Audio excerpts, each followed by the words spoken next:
Hello दोस्तों, आप सभी का एक नई वीडियो में स्वागत है। और आज हम लोग बात करने वाले हैं जयशंकर प्रसाद का जीवन परिचय।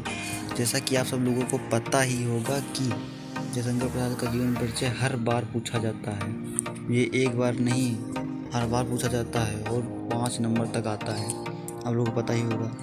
इसे याद करने के लिए आपके पास 2 तरीके हैं। या तो आप इसे लिख लीजिए कहीं पर, या तो फिर आप इस वीडियो को 2-3 बार देख लीजिए, आपको अपने आप याद हो जाएगा। तो फिर चलिए वीडियो को शुरू करते हैं।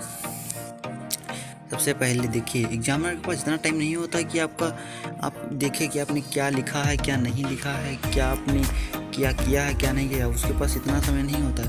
वो सिर्फ एक चीज़ देखता है कि आपने लिखा है तो कैसे लिखा है। देखिए जैसे देखिए, ये देखिए, इसमें आप अगर एक ब्रैकेट में लिख देंगे, अलग डिब्बा बना कर कि ए नाम, कवि का नाम, उसका सबसे जरूरी नाम लिखिए। फिर उसके बाद जन्म लिख दीजिए, जन्म स्थान लिखिए। फिर उसके बाद पिता का नाम, पिता का नाम। उसके बाद में प्रमुख रचनाएं, जैसे कामायनी, जयशंकर प्रसाद की प्रमुख रचना कामायनी है, ठीक है। झरना है, आंसू लहर।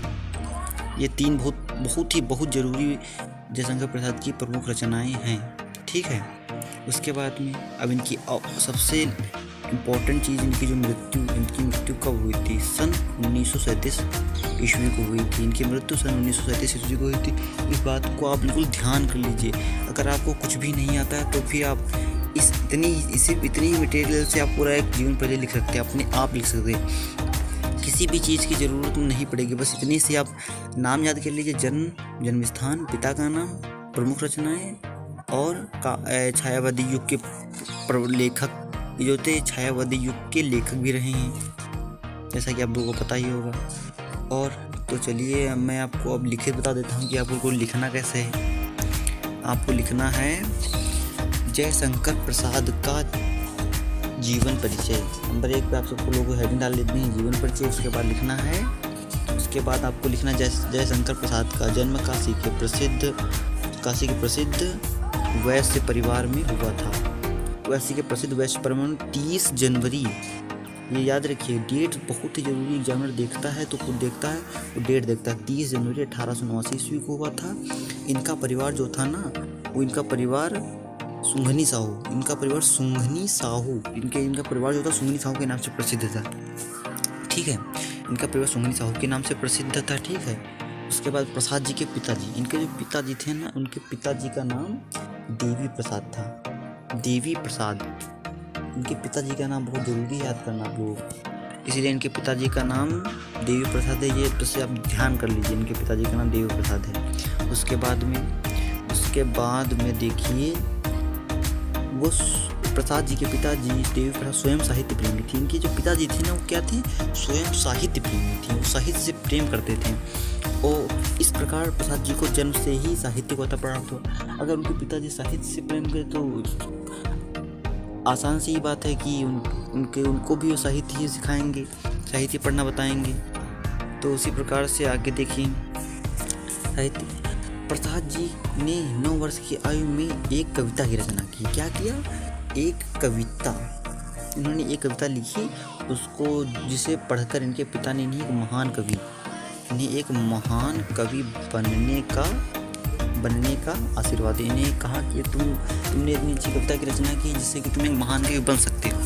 इसलिए महान कवि बनने का आशीर्वाद दिया। प्रसाद जी ने बाल्यावस्था में ही अपने माता पिता के साथ देश के विभिन्न तीर्थ स्थलों की यात्रा की। प्रसाद जी जो थे ना, उन्होंने अपने बाल्यावस्था में ही अपने माता पिता के साथ विभिन्न तीर्थ स्थलों की यात्रा की, भारत के विभिन्न तीर्थ स्थलों की यात्रा की, ठीक है। उसके पश्चात कुछ समय पश्चात उनके माता पिता की मृत्यु हो गई। कुछ समय बीता होगा, ज़्यादा 1-2 साल बीता होगा, तो उनके जो माता पिता थे वो उनका निधन हो गया। उसके बाद में जब माता पिता नहीं रहे तो जरा सी बात है कि इनकी शिक्षा दीक्षा का प्रबंध इनके बड़े भाई ने किया, इनके बड़े भाई का नाम श्री शंभुनाथ भी था। इसको आप लोगों को ब्लैक पेन से लिखना है, मैंने इसको हाईलाइट कर दिया है और अंडरलाइन भी आप लोगों को कर देना है, ठीक है।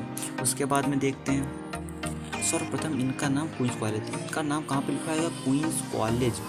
सर्वप्रथम इनका नाम क्वींस कॉलेज में लिखाया गया। बहुत ही ज़रूरी है, क्वींस कॉलेज नाम याद कर लीजिए, क्वींस कॉलेज, क्वींस कॉलेज में इनका नाम लिखाया गया था सर्वप्रथम। ठीक है, उसके बाद में आ जाइए अगले बार। और जब ये 17 वर्ष के थे, मतलब इनका ज़्यादा वो आयु नहीं थी, 17 वर्ष की थी, वे पूरी तरह से जवान भी नहीं होते, 17 वर्ष के थे, नाबालिग थे, तभी इनके बड़े भाई शंभूनाथ जी की मृत्यु हुई। मतलब देखिए, अब इनके माता पिता की भी मृत्यु, उसके बाद में इनके बड़े भाई की भी मृत्यु हो गई। ठीक है, जब ये 17 वर्ष के थे, आप लोगों को ये याद करना है कि जब ये 17 वर्ष के थे तभी इनके बड़े भाई की मृत्यु हो गई थी। 17 वर्ष के होने पर ही इनके बड़े भाई की मृत्यु हो गई थी। ठीक है, उसके बाद इन्होंने 3 शादियाँ की। कितनी शादियाँ की? 3 शादियाँ की, मतलब पहले की हुई, फिर दूसरे, फिर तीसरे की होगी।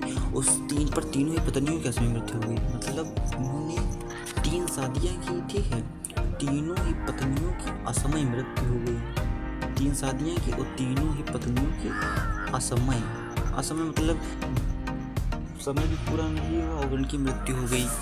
ठीक है, इसी बीच इनके छोटे भाई की मृत्यु हो गई। मतलब इसी बीच ज़्यादा कुछ दिन भी नहीं बीते, इसी बीच इनके जो छोटे भाई थे उनकी भी क्या हो गई? मृत्यु हो गई। ठीक है, उसके बाद में आगे देखिए क्या लिखा है।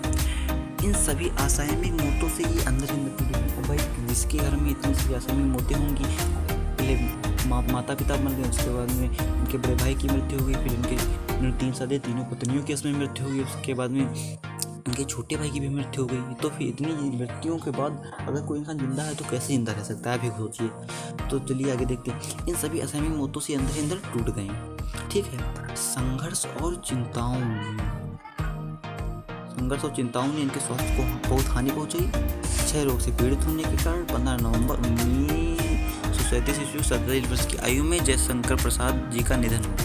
मतलब ज़्यादा आयु भी नहीं हुई। ठीक है, 47 वर्ष, सिर्फ 47 वर्ष की आयु में इनका निधन हो गया। 15 नवंबर 1937 ईस्वी को इनका निधन हो गया। ठीक है, उसके बाद में नीचे इनकी जो प्रमुख रचनाएं देख लीजिए। प्रमुख रचनाएं बहुत ज़रूरी हैं, ये हर साल पूछा जाता है और 2 प्रमुख रचनाएं के बारे में पूछा जाता है।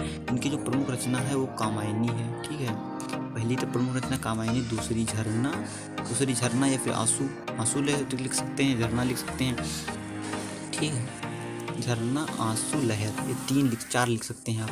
4 लिख सकते हैं। जानवर देखेगा यहाँ इसने तो सब कुछ सही किया है तो आपको पूरे के पूरे 5/5 नंबर दे देगा। इसमें पूरे के पूरे एक भी नंबर नहीं कर सकता है आपका, ये मेरी गारंटी है। ठीक है, तो चलिए इसी के साथ वीडियो को समाप्त करते हैं। और अगर आप लोग ऐसी ही और वीडियो देखना चाहते हैं तो आप लोग हमारे चैनल मिक्सर कोचिंग सब्सक्राइब कर सकते हैं, और मैं आपके लिए ऐसी ही और वीडियो लाता रहूँगा। और हाँ, एक बात और है कि हमारे चैनल पर हर प्रकार की वीडियो मिलेंगी आप लोगों को। हिंदी, इंग्लिश, गणित और विज्ञान के जितने भी नोट्स होंगे मैं आपको सबके सारे के सारे नोट बना कर दूंगा। हिंदी के भी नोट, इंग्लिश के भी, जितने भी आपको यूपी बोर्ड में जरूरी क्वेश्चन पूछे जाएंगे मैं हर चीज़ का नोट बना कर आपको देता रहूँगा।